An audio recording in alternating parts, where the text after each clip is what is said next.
mga kapuso, atong hisgutan karon ang success story sa usa ka Sugbuanong businessman ug ang pagsugod siyang advokasya kabahin sa limpyo ug luwas nga oxygen tanks. Makauban ta si Dr. Edward Dampor. Ma'am Cecil, maayong adlaw sad og salamat kayo sa kagayunan nga inyong gihatag nako aron mapabuhagay nato atong tumong nga makatabang sa tibuok Pilipinas, Sugbuanon ug sa tanang kapupudan sa tibuok region. You're always welcome, Doc. Thank you very much again, ma'am. Doc, first off, would you like to share imuhang kasinatian sa ospital ni atong tuig 2020 o giunsa ni ini pag-usab ang imuhang paglantaw sa health system sa nasod? Sa ang nahitabo sa kinabuhi nako, Ma'am Cecil, ako na hospital ko, wa ko kay bawg unsa na dayto. Namatay ko sa ospital. Pero paitayod kayo kay nakahibaw man ko sa sitwasyon nga ang oxygen gigamit tayaon yun. Parehani ba o? Ang tibuok kalibutan na gamit na og stainless o aluminum, but ang Pilipinas, bisan unsa og istorya, naanang balaod, gipaktuman na, di gihapon mo to. Maybe because of some reasons.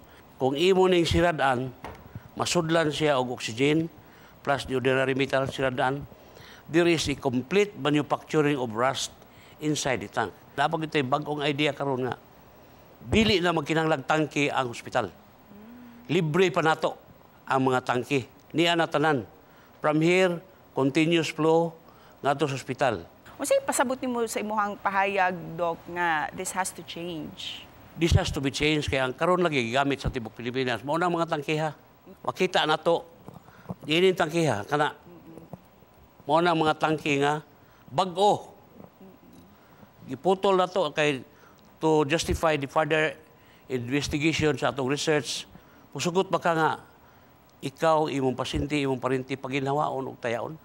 Sa among oxygen nga, 90 to 93% being prescribed by the DOH, FDA, and World Health Standard. Doon ay bagong advisory si Linit, director sa DOH, nga kinahanglan ipatuman na gyud ang aluminum rust-free. Naapag-ilaing advisory nga gihatag signed by Hertigango way back 2014 pa. Daghang salamat, Engineer and Doc. Salamat kayo, Ma'am Cecil. O ang akonta nga, this must be implemented all throughout the country. Kaya, usbon ako, the whole world is using already non-toxic. Unya ang Pilipinas, gagamit lang ihapon og tayaon nga makamatay.